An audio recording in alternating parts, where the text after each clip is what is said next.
WMU. I went to WMU and I got my bachelor's in social work and also my master's. I now work as a social worker here in Grand Rapids, and I live in Kalamazoo and do volunteer staff at Western Michigan University University there. I am the younger twin by 2 minutes, and it is a very big deal if you ask Tracy. So, I also love cake a lot. I really like people. I really like talking. And I really love seeing people's lives transformed by Jesus. It was just absolutely amazing this past weekend and compelling to see the people whose lives have changed and to be a part of that. So I also love InterVarsity because I love what InterVarsity does and how people's lives are transformed by Jesus through the tool of InterVarsity. So I'm just going to share a quick story about how Tracy and I both got involved in InterVarsity. I went to a community college first and then transferred over to Western Michigan University. It was winter. I always wanted to go to Western, but it was lonely and scary, and I didn't know anybody. I ended up sitting next to a couple of kids, Becca and James, in my class. Right away I knew Becca was a Christian because she didn't complain about the snow. That was really weird. And so she eventually invited me to InterVarsity, and I convinced Tracy. I was like, okay, we gotta go to this thing. Becca really wants us to go, and we have been a part of a lot of Christian groups before that have kind of failed, and a lot of pain from that. And so we looked at each other, and Tracy said to me, she said, okay, we're gonna go, but you need to promise me we're not gonna get involved. So clearly that worked out really well. So we're gonna keep you promises. So yeah, now Tracy's on staff, so she keeps her word. You can trust her. You can trust her. Yeah. Okay. So, anyways, so tonight's message is labeled "Loving the Unlovable," and I actually spoke this message a couple of months ago at Western Michigan University. But in the last couple of weeks, I've been praying and kind of revamped some different things because I feel like God has specific words for you guys. I believe that God is the God who does not send mass text messages, and that He has specific words for each of you individually. So keep that in mind tonight as you're listening to me, to also be listening to God and what He might be saying to you, because I believe that God has something specific for specifically and uniquely for you tonight. So with that said, I'm going to start by reading the passage. If you do have your Bibles with you, we're going to be reading out of 1 John 4, 7 to 21. And I'm just going to read the passage straight through and then kind of break it up. And there's kind of a lot in this passage, so we're just going to get at it. Okay. But before I do that, I am going to pray once again because I'm also real big about prayer and inviting the Holy Spirit in. So, dear Father God, I just thank you so much for this evening. Thank you for getting us all here safe in the snow. God, I ask that you will speak to us each individually. We invite the Holy Spirit here tonight, God, that you will speak through me, that your words will be shared for all these students. Thank you, Lord. Thank you for your word. In Jesus' name, amen. Okay, so 1 John 4, verse 7. Dear friends, let us love one another, for love comes from God. Everyone who loves has been born of God and knows God. Whoever does not love does not know God, because God is love. This is how God showed his love among us. He sent his one and only Son into the world that we might live through him. This is love, not that we love God, but that he loved us and sent his Son as an atoning sacrifice for our sins. Dear friends, since God so loved us, we also ought to love one another. No one has ever seen God, but if we love one another, God lives in us, and his love is made complete in us. We know that we live in him, and he in us, because he has given us of his Spirit. And we have seen and testified that the Father has sent his Son to be the Savior of the world. If anyone acknowledges that Jesus is the Son of God, God lives in him, and he in God. And so we know and rely on the love God has for us. God is love. Whoever lives in God and God in him. In this way, love is made complete among us, so that we will have confidence on the day of judgment, because in this world we are like him. There is no fear in love. Perfect love drives out fear, because fear has to do with punishment. The one who fears is not made perfect in love. We love because he first loved us. If anyone says, I love God, yet hates his brother, he's a liar. For anyone who does not love his brother, whom he has seen, cannot love God, whom he has not seen. And he has given us this command: whoever loves God must also love his brother. Okay? Got it? Got everything in there? Anybody count how many times love is in there? So it's in there a lot. And if we kind of break it down a little bit, is there anybody in the room who really enjoys math? Like a lot? Okay, all right. So you're the ones who paid attention in like middle school or whatever it was when they said that when there's a story problem and it says is means equals, right? So in this passage, when I go through it, is means equals. So God is love, which means God equals love. So the passage kind of breaks it down. If we break it down like a story problem or like a math problem, God is love, God is in us, so therefore we have love, God loves others, so therefore we're able to love God. If we have God in us, we have love in us, able to love others. Done deal, good stuff, good night, see you next time. So in math, if it's a math story, it makes sense. Going off of this passage, it should make sense, but if it makes so much sense, then why is it so hard to do? Why is it so hard to love people if it's so basic?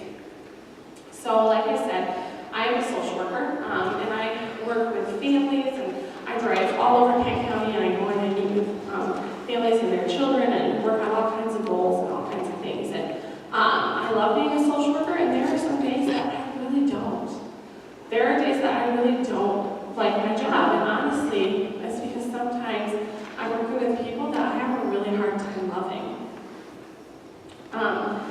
And then I wonder to myself, why is it so hard to love some of the people that I work with? Why is it so hard to love some of the people I come in contact with? And the thing is that most of the time, I don't love them because they're not like me. And I often realize that I love people that are just like me. I love Tracy, right? She's not like me. If you think about the basic principle of it, think about sometimes, who the people are around you, like, that you really are drawn to. Sometimes it's people like us. Even sometimes science different things can kind of break this down. A good example is if you walk into someone's home or you have friends and you kind of look at the picture on the fridge and just look at the engagement pictures. Has anyone ever done that, right? And you're like, man, they could be siblings, Like, they really could. And if you really look at a lot of them, it's really interesting because people are drawn to people that look like them, right? There's a documentary I watched about people who are drawn to people who are kind of in the same class or kind of the same way. We're just automatically drawn to people who are like us. So we can go through a few basic things about why it's so hard to love people who are not like us. Sometimes it's because I like to think, and we like to think, that we're better than others. When I was in college at the university, I was getting towards my end where I was going to be graduating and going into a world that I was going to be doing social work, and I started to feel kind of uncomfortable with the idea. Because I knew I was going to be working with a lot of different people of a lot of different ages, and I had become kind of really comfortable where I was at. I was with people who were my same age, who were like my same degree. We kind of had the same financial situation, and it just felt really nice and comfortable. I really didn't want to go out into the world. I kind of wanted to stay where I was at. And so I kind of started, I was thinking about people, and I started thinking, well, they're different than me, and I'm just kind of a little bit better. Sometimes we get in that mindset of feeling like we're better than other people, and it's nice to be around nice things sometimes and nice people. Another reason why it can be hard to love other people is because it helps our own self-esteem. self-esteem, because deep down sometimes we feel unlovable. And I can't spend more time with people that are unlovable because I may then never find love myself. One of my one of my clients that I was working with, I walked into her home and it wasn't the cleanest home and it was difficult at first for me to work with her, and I took her to this one appointment, and we were going to the appointment and we went past like a homeless shelter, and she said, "Oh, I feel really uncomfortable coming down here because I just can't really stand those people." And I thought to myself, well, that's really interesting. And so the thing is that I was like, well, isn't that kind of, isn't that, kind of judgmental on you for you being that way, and I don't always want to be around you. But, that's deep down, that's sometimes what we do, like God, and I was like, I'm extending grace to you, but you can't extend it to somebody else. And often God is extending grace and love to us, and we can sometimes have a hard time extending that grace to other people, even if God is already giving that love to us. And also, so another reason that it's hard to be around people that are maybe somewhat unlovable or just different than us is, for me, a big reason is that sometimes deep down I'm just afraid. I'm just really afraid to be around people that aren't like me. When I first started going to college, I was just like, they were just people who were different. They're talking about stuff that I'm not into. I just was scared of it. And sometimes I just don't want to be outside of my comfort zone. But in this passage, God's talking all about loving others and that He has love and He has enough love for you. And it says that there's no fear in love. So then it makes me wonder, okay, if there's no fear in love and I have God's love, then I don't have to be afraid to love other people. It says that fear has to do with punishment, and loving others is not a punishment. Sometimes in our mind, it's easy to get to that place. It's like, if I have to love this person, somebody who has hurt us or just isn't like us, it can feel like a punishment. And God's saying, no, that's not love. Love has no fear in it. It's not a punishment. Another thing that often comes up, why it's hard to love people, is because someone has offended us, right? Or they are our enemies. Just maybe a month ago or so, one of my coworkers was talking to me, and we were kind of talking where we're from, where we live, and I was like, yeah, I live in Kalamazoo, and she was like, Kalamazoo? And so then I was like, really, what's wrong with Kalamazoo? And so she just said, her and her mom had gone to Kalamazoo when she was younger, and something had happened there, and she just didn't really like it. So anytime she went back, she just didn't care for it because of something that had happened that had offended her. And so by that, she was just like, everybody from Kalamazoo is kind of gross, And I know that has affected me in my life, that there are people that have offended me, and so I'm like, I'll be nice to you, but I don't have to like you, I often hear that, I can love you, but I don't have to like you. And I don't really, I never found that in the Bible, so, if you have a verse, come up after this, let me know. So, it can be really easy to get in that mindset where someone has offended us, that it's really hard to push past that, right? It's difficult to push past offenses.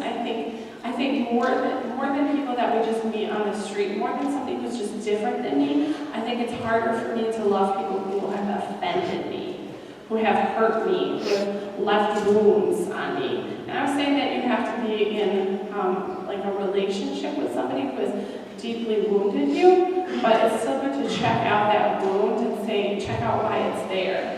Is there healing that needs to be done? Do you need to find some forgiveness for that person? Or is there a relationship that can be reconciled? Because God's love trumps everything. So, with all of those reasons, there's a lot of reasons why.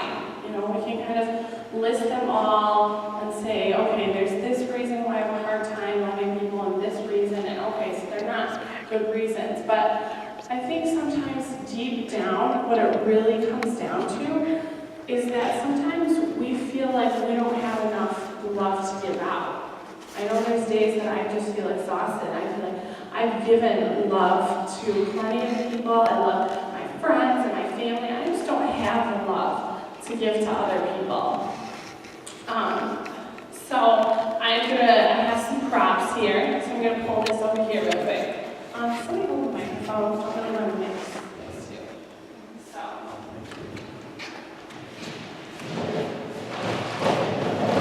Alright.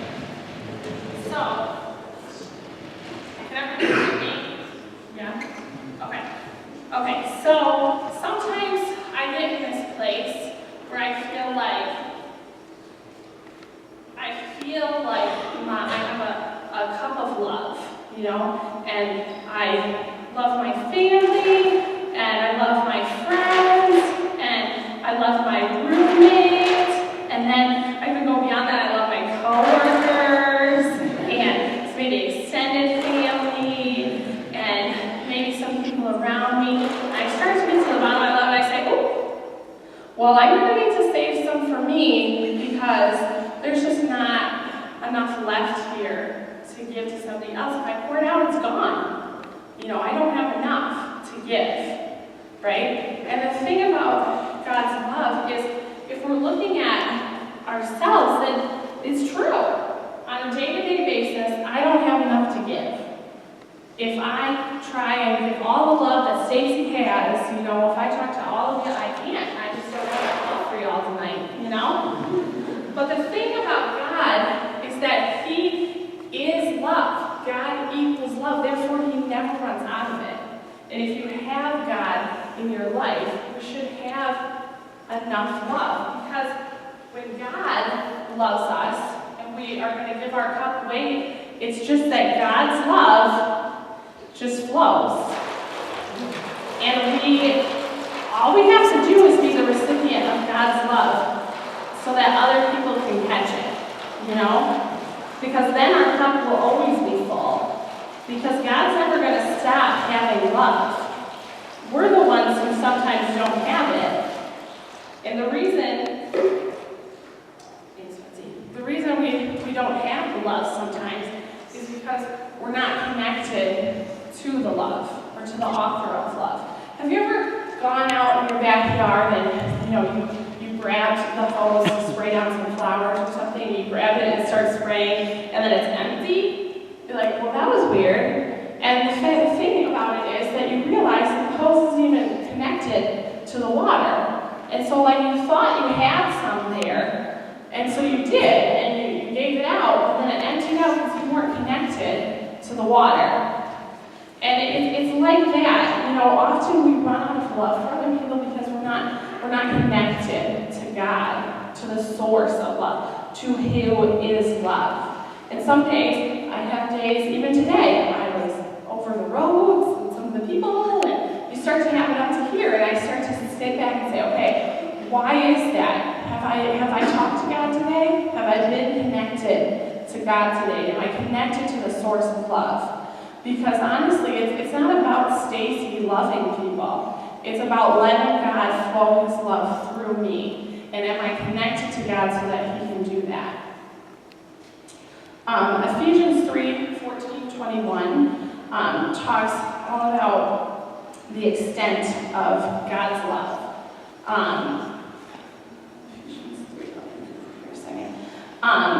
And so in here, it says that, so in verse 17, so Christ may dwell in your hearts through faith. And I pray that you, being rooted and established in love, may have power together with all saints to grasp how wide and long and high and deep is the love of Christ, and to know this love surpasses knowledge, that you may be filled to the measure of all fullness of God.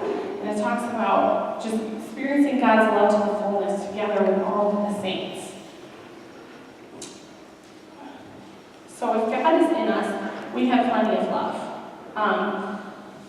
We can love people that are easier to love, and we do that, and most of the time that comes second nature. But we'll never understand the extent of God's God's love until we give out his love.